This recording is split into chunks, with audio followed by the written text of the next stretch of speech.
So yan, good morning.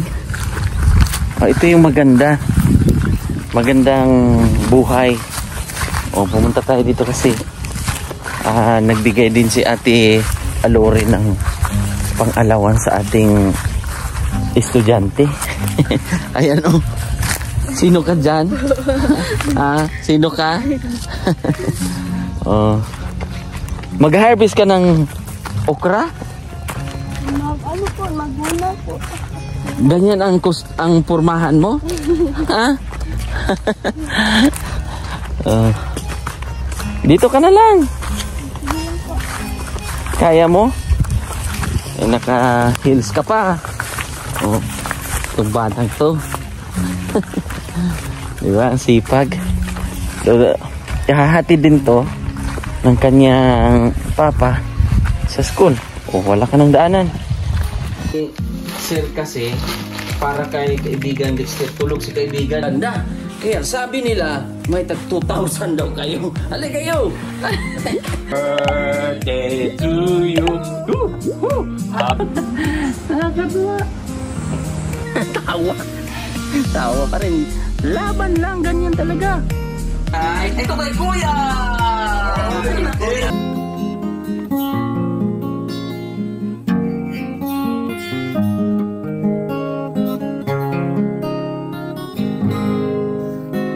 Mula na makilala. Diba? Tatawid pa yan sa sapa.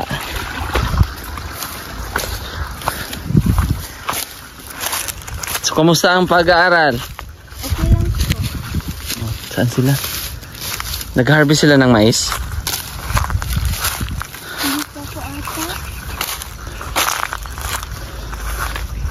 Kaninong ukrahan to dito? Tsuhin mo?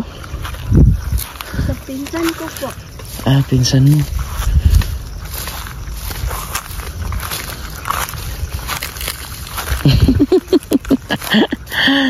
Si Princess naka-uniform, naka-heels, pupunta ng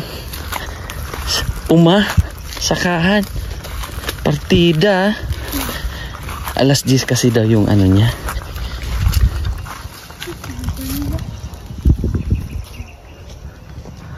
Yun yung mais nila. Harvest na daw. Malapit na i-harvest.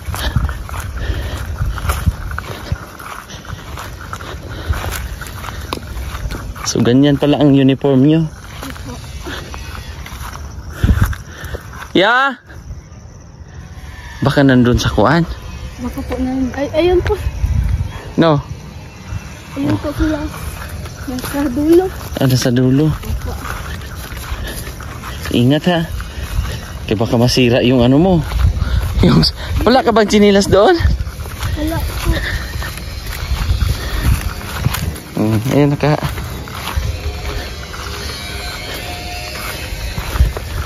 may pipino pala dito, no? Ako, meron po.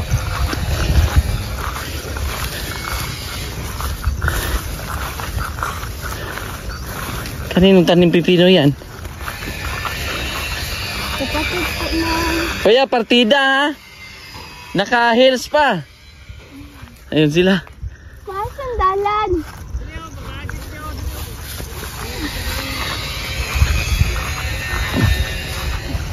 Ito. Kaya lang susuong-suong ka. Dito ay mga pipino.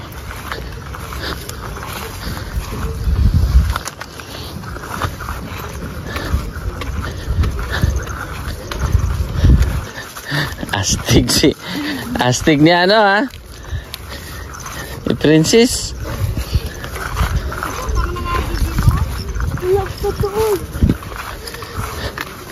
Harvest na te?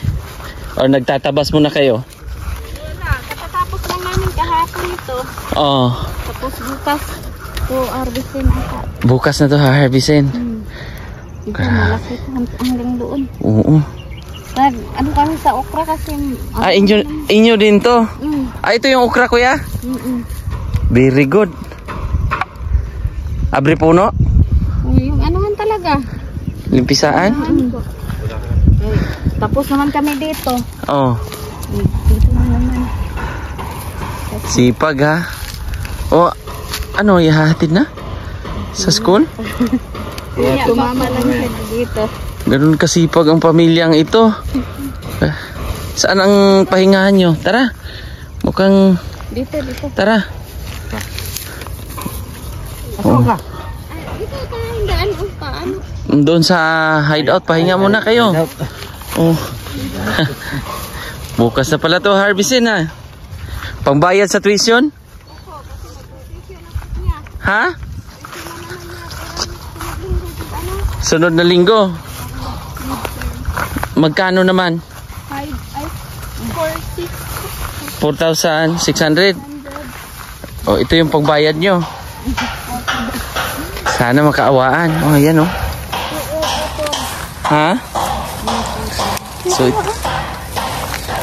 ito tinabasan nila para preparation bukas. Wala namang kaibigan na ano, ate? Wala naman sir. Ah, meron pa rin. Meron, kaunti lang. Oo, meron pa rin. Ayan oh. Kaya, bukas na ito harvestin. Oo. Mga ilang kilo to ang binhi? 2 kilo daw. Ang 2 kilo, abot ilang kuan, ilang piraso? Depende kasi yung iba sir. Ano, hindi na bunga.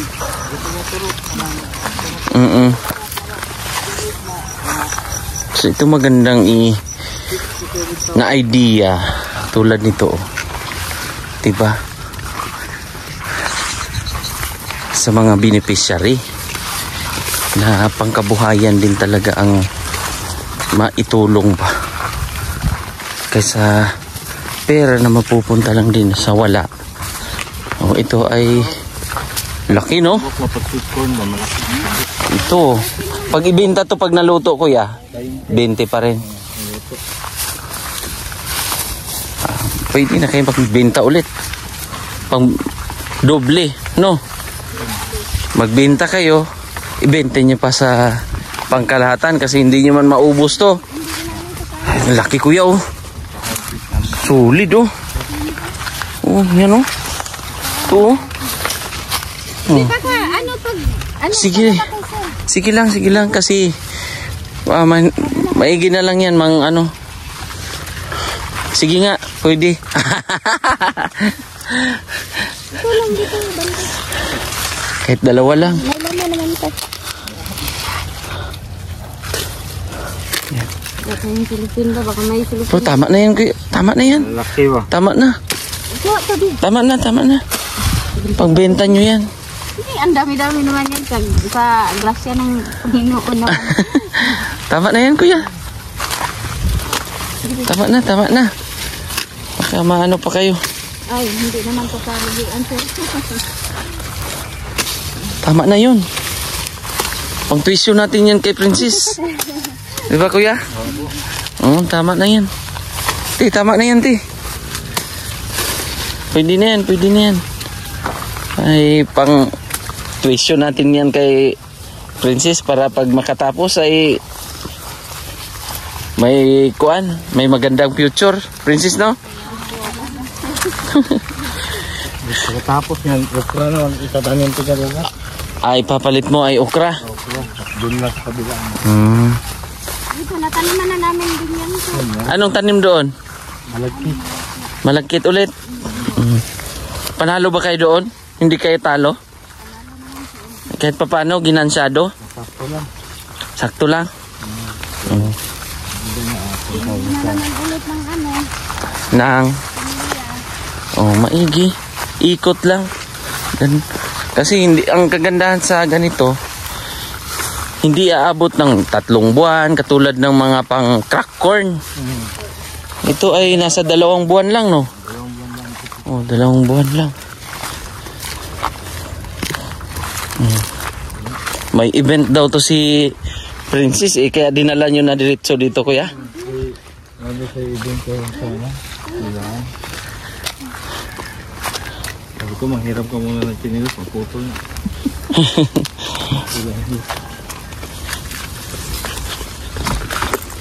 Kaya nga, baka mabali yung pinakatakong. Oh.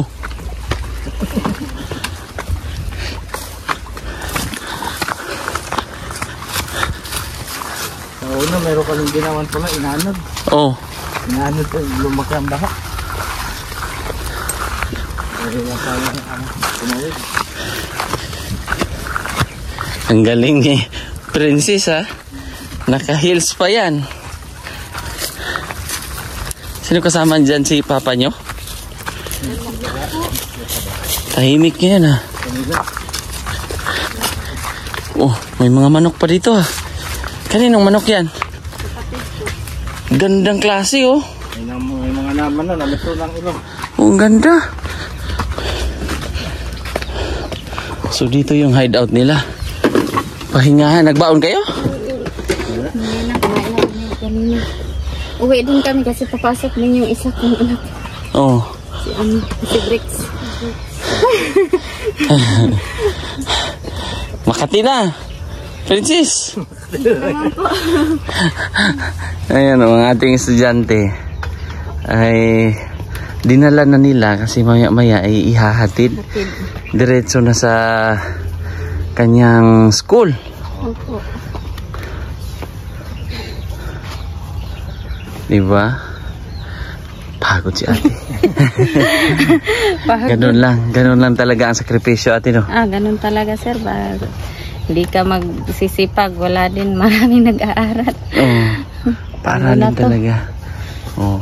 Tapos kuya rin. Kamusta ang buhay? Medyo okay pa. Medyo laban lang. Laban pa man. Gaano kaganda yung nagiging outcome noong binigay ng mga sponsor na yung puhunan? Una, okay na. Rolling, tapos siyempre yung iba nagamit din sa mga konsumo. Wala, sakto lang. Okay. Pero maigi pa rin yun. Okay. Na merong pang puhunan kaysa mag-utang ba noon, di ba? Katulad no. Kaahon talaga kami sa bigay nila Sir April at saka Tita Jimmy. Naka-rolling. Ayun, nataniman na rin namin. Nataniman ulit. Nataniman ulit. So mas maganda talaga yung hanap buhay na paikot-ikot na nagagamit at nakikita ng mga tao ba? Na dati ito lang nataniman namin, tapos nasunod. Wala yun, wala yung tanim. Kaya nataniman na namin lahat. Umunlad naman. Di ba? Sa awa ng Diyos. So ibig sabihin, paikot-ikot nyo lang. Pag tanim nyo diyan, wala na kayong puhunan na pang ano naman doon. Opo, inano namin doon. Ibig sabihin, bakante yun. Bakante. So yun yung mangyayari pag wala talagang pang panimula. At saka yung tinaniman naming okra dati, bakante din yun. Ngayon, sa awa ng Panginoon at saka sa mga suporta naman. Nataniman. Nataniman na naman. So kailan ang bayaran mo sa school? Next week po ata. Next week na? Opo, kasi midterm po namin, katapusan po. October 26 po ata yung midterm namin. So, meron na bang naipon? Ayun, sir, nandoon. Ayun yung benta. Bukas ang kuan. So, ganito na lang ang gawin natin, kuya. Ibibenta natin yung tent. Ibibenta natin yung bato. Yung mga bato na yan, ibibenta natin. Ha? So, ito. Unahin muna namin yung patuition ni Angel pag harvest yun. Saka na namin naisipin yung kasunod na tanim ulit. Tanim yan pag...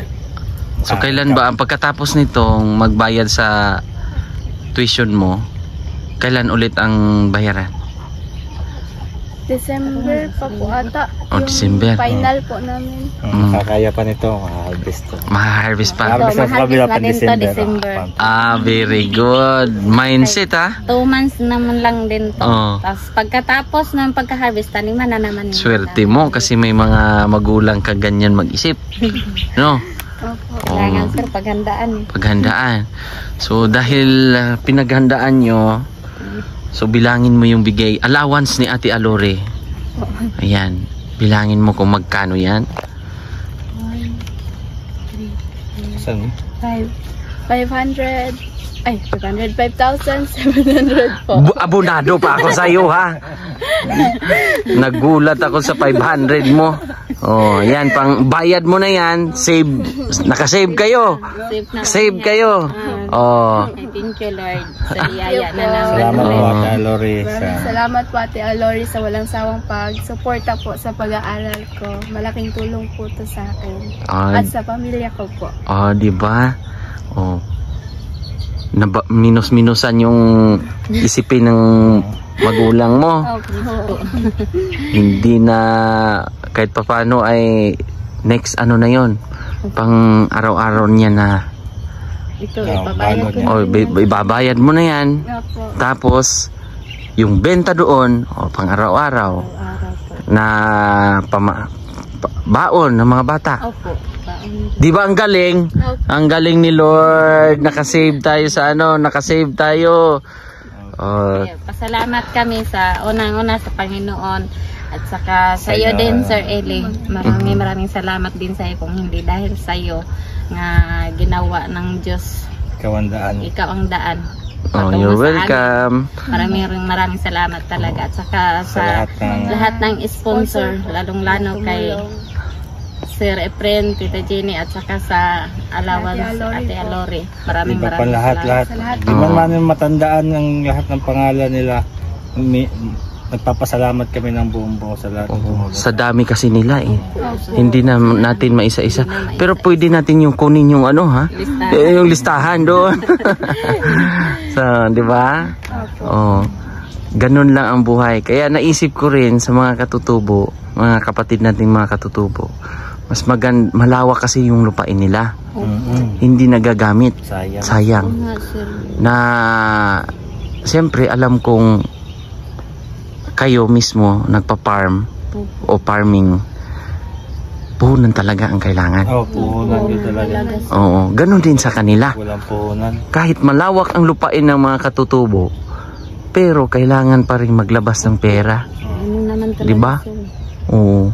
Kaya may mga plano, kaya balak namin o may plano kami na tulungan sila alalayan ba kung anong kasi nakikita ko, kahit sa inyo nga nakikita kong maganda ang resulta, di ba?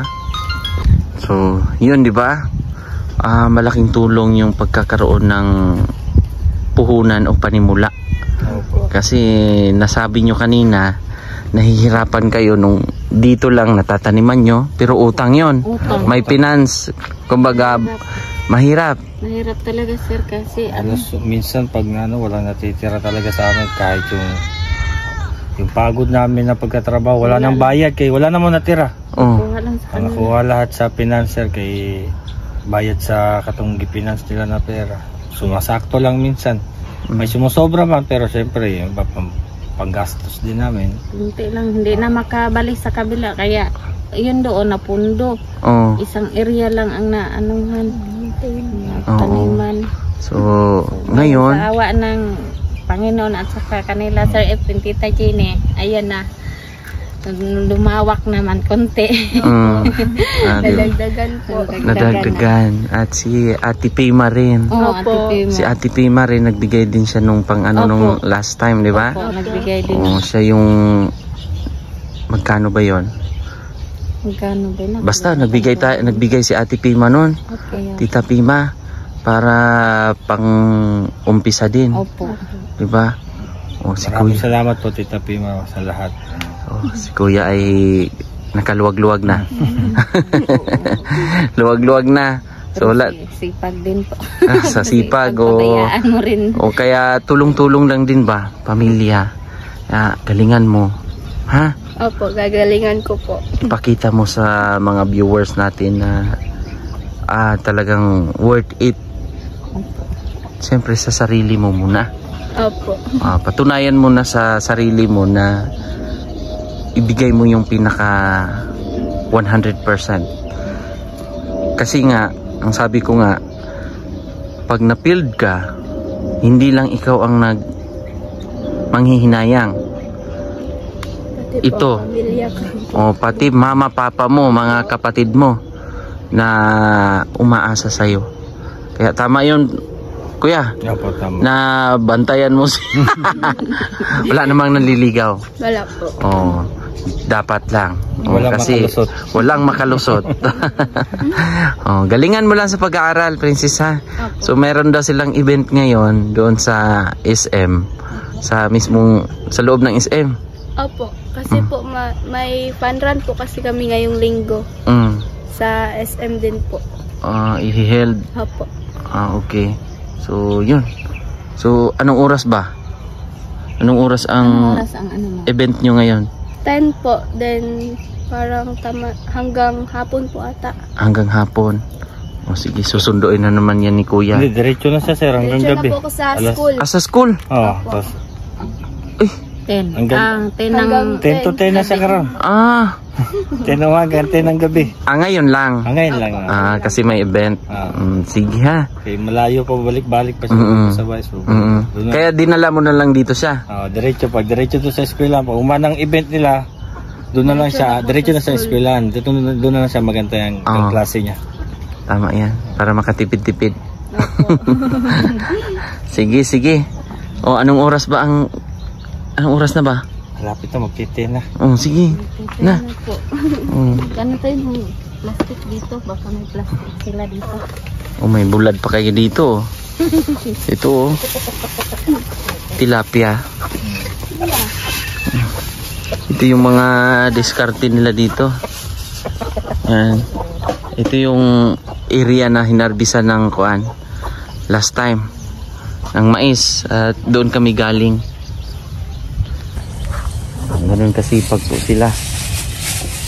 Kaya naisip ko talaga ng mga katutubo, malalawak ang lupain.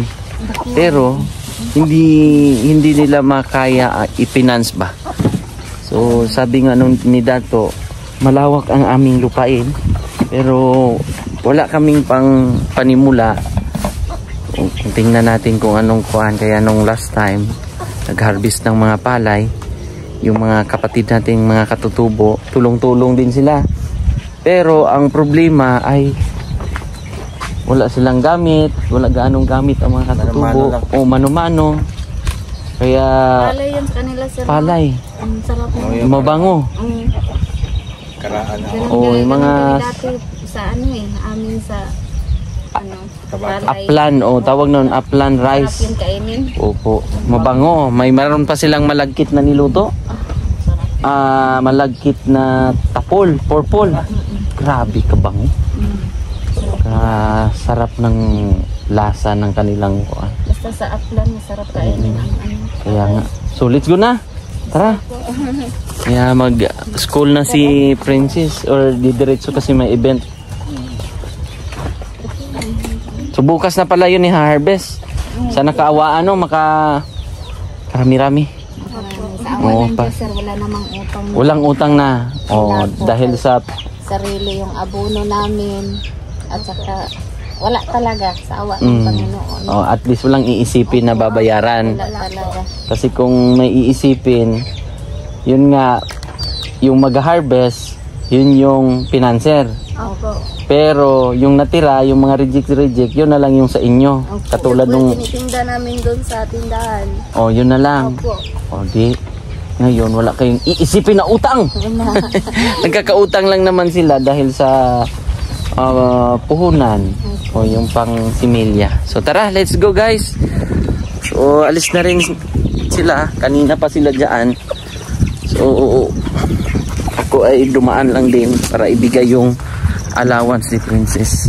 So thank you so much po sa mga viewers, sa mga sponsors, lalong-lalo na Panginoon na palaging gumagabay sa atin sa araw-araw. So bye-bye. Kuya, bye-bye. Thank you. Bye-bye. Bye po. God bless.